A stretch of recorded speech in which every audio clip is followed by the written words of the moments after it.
cubriendo casi 500 millas cuadradas de arena, sal y silencio. En el sur de California existe un lugar donde el horizonte parece no terminar nunca. Un sitio tan aislado que quienes viven ahí suelen bromear diciendo que está a 1 hora y media de todo, y a 3 horas de cualquier cosa que importe. En medio del desierto del Mojave, bajo un sol despiadado de día y un cielo inquietantemente vivo por la noche, se extiende una de las instalaciones más grandes y activas de la Fuerza Aérea de los Estados Unidos. Para quienes han sido asignados ahí, el lugar tiene apodos cariñosos y crueles al mismo tiempo. Algunos lo llaman la madre del desierto. Otros simplemente repiten el mantra que se aprende rápido. No hay nada alrededor. La propia descripción oficial del entorno no es alentadora. Habla de un territorio seco, hostil, intimidante para cualquiera que lo vea por primera vez. Y aún así, cada día despegan aeronaves experimentales, rugen motores imposibles y el cielo vibra con tecnología que todavía no debería existir. Aquí conviven el Centro de Pruebas Aéreas, la Escuela de Pilotos de Prueba y un centro de investigación que colabora directamente con programas espaciales. Es una base donde el futuro se prueba a puerta cerrada, donde cada vuelo es observado, medido y clasificado. Para los habitantes de las comunidades cercanas, el sonido constante sobre sus cabezas se ha vuelto parte del paisaje, como el viento o la arena. No resulta extraño, entonces, que durante décadas hayan circulado historias extrañas sobre luces inexplicables en el cielo. Objetos que se mueven sin lógica, que aceleran y se detienen como si ignoraran las leyes de la física. Reportes que llegan, desaparecen, se archivan o se niegan. Pero si uno se queda mirando demasiado tiempo hacia arriba, corre el riesgo de no notar lo que sucede más cerca del suelo. Porque el desierto, aunque parezca vacío, observa, y a veces responde. Entre los militares destinados en esa base existe un lugar informal donde se cuentan historias al final del turno. Un punto de reunión donde el café es amargo y las anécdotas se repiten en voz baja. Ahí comenzaron a circular relatos que no tenían nada que ver con aeronaves ni con luces en el cielo. Historias sobre algo grande. Algo que se movía entre la arena y los matorrales. Algo que caminaba erguido. Relatos contados por hombres entrenados para observar, proteger y no exagerar. La primera de esas historias ocurrió durante una noche aparentemente normal. El escritorio de la Policía de Seguridad Aérea estaba tranquilo cuando llegó una llamada urgente desde un punto restringido conocido por un nombre clave que pocos civiles habían escuchado. La voz al otro lado de la radio sonaba aguda, quebrada por el pánico. «Manden refuerzos, rápido», dijo. «Hay algo enorme viniendo hacia mí». Antes de que pudiera explicar más, se escucharon disparos, uno tras otro. Luego, silencio. Cuando la patrulla llegó al sitio, encontró al guardia en estado de shock. Su arma estaba vacía. Había disparado todo el cargador. El vehículo oficial yacía volcado. El rifle del hombre estaba doblado, partido como si hubiera sido forzado con una violencia imposible. En el suelo, cruzando el área en múltiples direcciones, había huellas enormes, desnudas, con 5 dedos claramente marcados. Huellas humanas, pero demasiado grandes. El guardia no tenía heridas visibles, pero no podía hablar con coherencia. Solo repetía que aquello no era un hombre.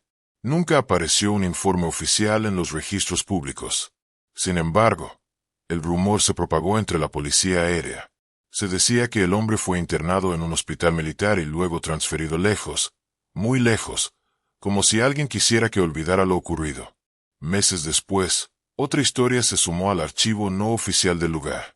Era la primavera de los años 70 cuando un sargento realizaba una ronda nocturna cerca de una instalación de comunicaciones vital para el contacto global.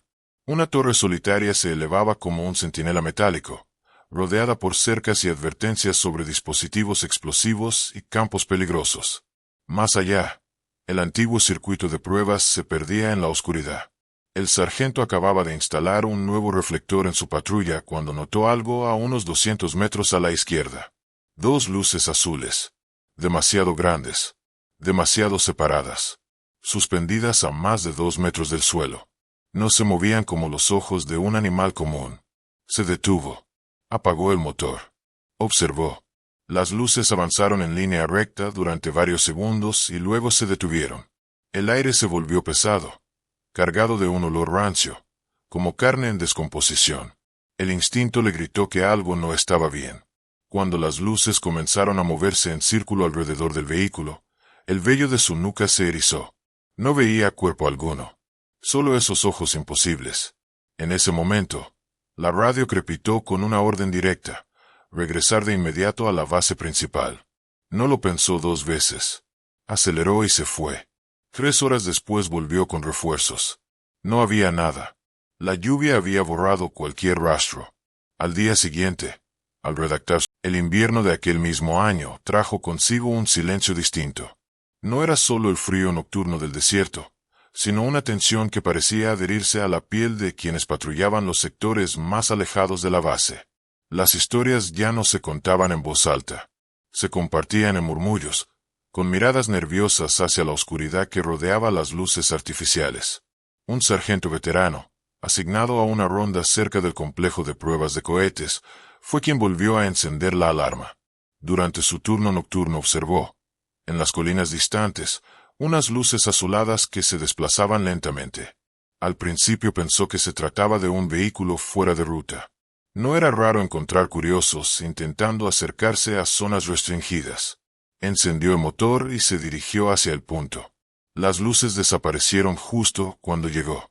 El vehículo quedó atrapado en la arena blanda, hundiéndose como si el suelo se hubiera vuelto líquido.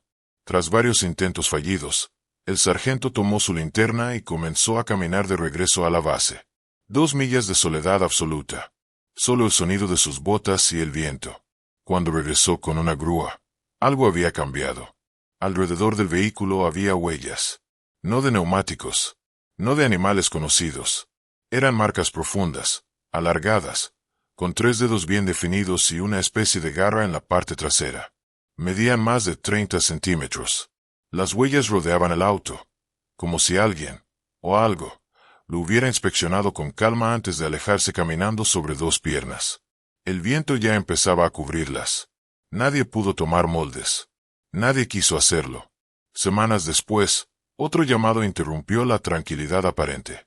Un sargento distinto estaba estacionado cerca del mismo laboratorio, poco antes de la medianoche. La luna iluminaba las colinas con una claridad inquietante. Fue entonces cuando notó una silueta moviéndose contra el cielo. No podía calcular su altura con precisión, pero el torso era descomunal, ancho como el frente de un camión. Tomó el radio con manos temblorosas. Pidió apoyo. Cuando volvió a mirar, 2 orbes luminosos, entre verdes y azules, avanzaban hacia él. No se movían como lo haría una persona. No había rebote, ni ritmo humano. Parecían deslizarse, flotando con una suavidad antinatural. Las luces de otro vehículo aparecieron a lo lejos y el sargento no esperó más. Abandonó su patrulla y caminó rápidamente hacia la seguridad de los refuerzos. Para cuando regresaron al lugar exacto, los ojos habían desaparecido. Solo quedaban marcas extrañas en el suelo, hundimientos redondeados, de distintos tamaños, y huellas dispersas en todas direcciones, tantas que era imposible seguir un rastro definido. Otro de los guardias, que había visto huellas semanas antes, aseguró que eran muy similares. El tercer hombre en la patrulla ni siquiera bajó del vehículo. A partir de entonces, la base comenzó a actuar de una forma peculiar. Oficialmente, nada ocurría. Extraoficialmente, se incrementaron las rondas, se reforzó la vigilancia nocturna y se instalaron sistemas de observación más avanzados en sectores clave. Años después, un investigador civil logró contactar a varios exmilitares que habían servido en la base durante aquella época. Ninguno aceptó dar su nombre real. Algunos ni siquiera querían revelar su rango. Hablaron solo bajo la promesa de anonimato absoluto. Uno de ellos había sido oficial a cargo de la seguridad en un sector cercano a un enorme lecho seco del lago. Su responsabilidad era supervisar la vigilancia desde el atardecer hasta el amanecer. Aseguró que la mayoría de las incursiones detectadas no eran humanas. Eran animales, o algo que no encajaba en ninguna categoría conocida. Una noche, utilizando equipos de visión nocturna, uno de sus hombres reportó una intrusión. Dijo ver a un hombre, pero no realmente humano. El oficial pensó que el soldado estaba agotado o confundido. Decidió ir personalmente. Cuando observó a través del visor, lo entendió. La figura caminaba lentamente por el desierto. Alta, cubierta de pelo, con proporciones que recordaban vagamente a un simio, pero erguida como una persona. Parecía buscar algo en el suelo, olfatear, explorar. Estaba a cientos de metros, pero el equipo permitía verlo con claridad inquietante. Reportó el avistamiento a sus superiores. Le ordenaron no perderlo de vista. Minutos después, el sonido de un helicóptero rompió el silencio. La criatura levantó la cabeza, miró la aeronave y huyó con una velocidad sorprendente, perdiéndose. El desierto nunca duerme del todo. Aunque parezca inmóvil bajo el sol abrasador o silencioso bajo la luna, siempre hay algo escuchando, algo que se mueve cuando los humanos creen que están solos.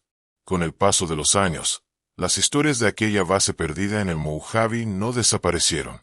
Cambiaron, evolucionaron, se adaptaron al tiempo, como si las propias criaturas aprendieran cuándo mostrarse y cuándo permanecer en las sombras. A finales de los años 80, un hombre que trabajaba como agente de seguridad contratado comenzó a escuchar los relatos apenas cruzó los accesos de la base. No venían en forma de advertencias oficiales, sino como consejos informales, transmitidos entre turnos nocturnos y tazas de café recalentado. Historias contadas a los recién llegados, no para asustarlos, sino para prepararlos. Había zonas donde no convenía detenerse demasiado tiempo. Sectores donde el silencio era más pesado. Lugares donde los sensores se activaban sin motivo aparente y luego volvían a la normalidad, como si nada hubiera ocurrido. Aquel agente había crecido en el desierto. Conocía los sonidos de los animales, el lenguaje del viento, la diferencia entre una sombra común y algo que no encajaba. Por eso, cuando vio algo moverse cerca del sitio de pruebas de cohetes, supo de inmediato que no se trataba de un coyote ni de un burro salvaje. La figura se desplazaba con calma, demasiada calma. Era alta, desproporcionada, y parecía observar el entorno con inteligencia.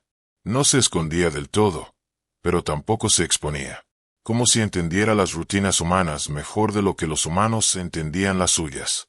Con el tiempo, el agente descubrió que no estaba solo en sus observaciones.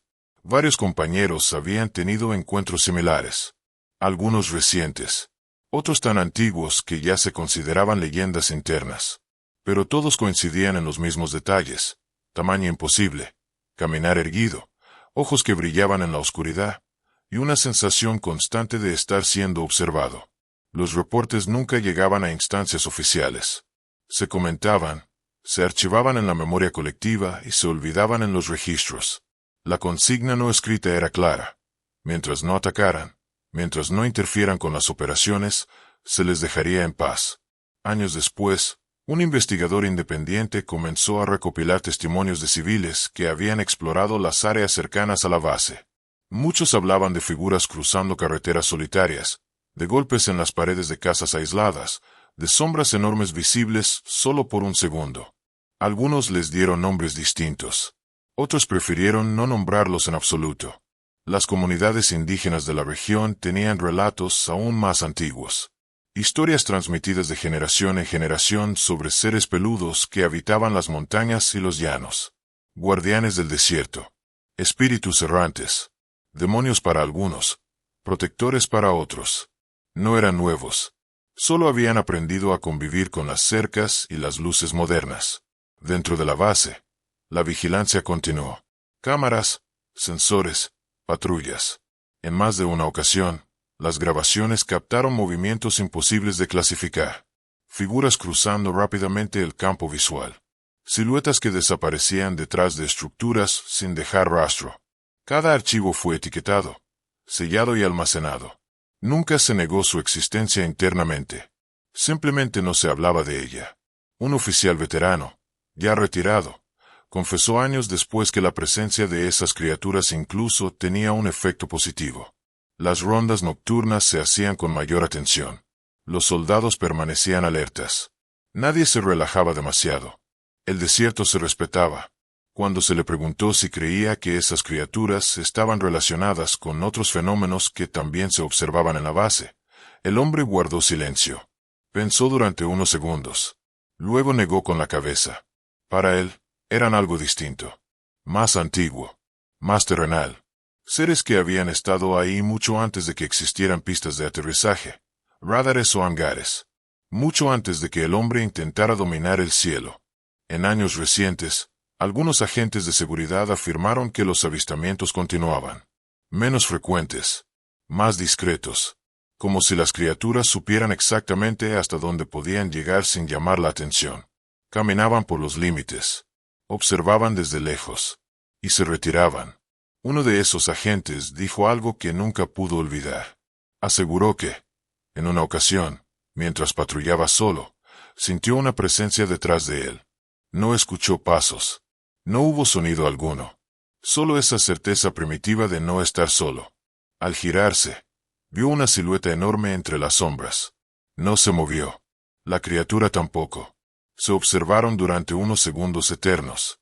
Luego, sin gesto alguno de agresión, la figura retrocedió y se perdió en la oscuridad del desierto. El agente nunca volvió a ver algo parecido. Pero tampoco volvió a patrullar sin respeto. Hoy, la base sigue operando. Los motores siguen rugiendo. Las aeronaves continúan desafiando los límites de la tecnología. Desde el exterior, nada parece fuera de lo normal. Pero quienes han trabajado ahí saben que hay secretos que no se escriben en informes ni se mencionan en comunicados oficiales. Algunos secretos caminan sobre dos piernas, cubiertos de pelo, con ojos que brillan en la noche. Y mientras los humanos siguen mirando al cielo, buscando respuestas entre las estrellas, el desierto guarda las suyas a ras del suelo, esperando.